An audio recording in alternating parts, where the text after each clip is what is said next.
இன்னைக்கு நாம நல்லா கிறிஸ்பியான பாப்கார்ன் சிக்கன் எப்படி செய்யலாம்னு பார்க்கலாம்.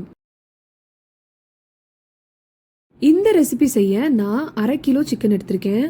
அதுல 1 ஸ்பூன் உப்பு, 1 ஸ்பூன் மிளகாய் தூள், 1 ஸ்பூன் இஞ்சி பூண்டு பேஸ்ட், கொஞ்சம் வினிகரும் சேர்த்துக்கலாம்.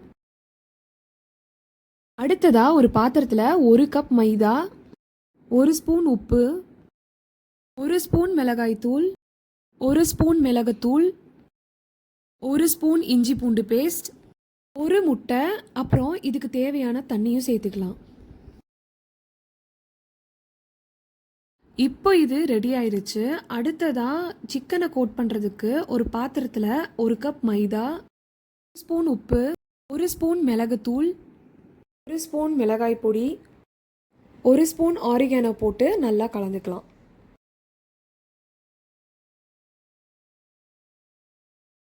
இப்போ நம்ம மேரினேட் பண்ண சிக்கனை இதில் டிப் பண்ணி எடுத்துக்கலாம். அடுத்து நம்ம ரெடி பண்ண மாவில் போட்டு எடுத்துக்கலாம்.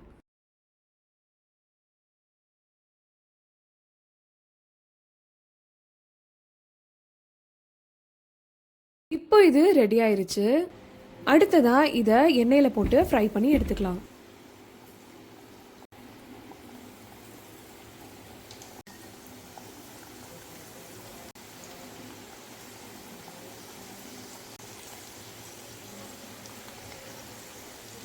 அவுட்டர் லேயர் நல்லா கிறிஸ்பியாக ப்ரௌன் கலர் ஆகிற வரைக்கும் ஃப்ரை பண்ணி எடுத்துக்கலாம்.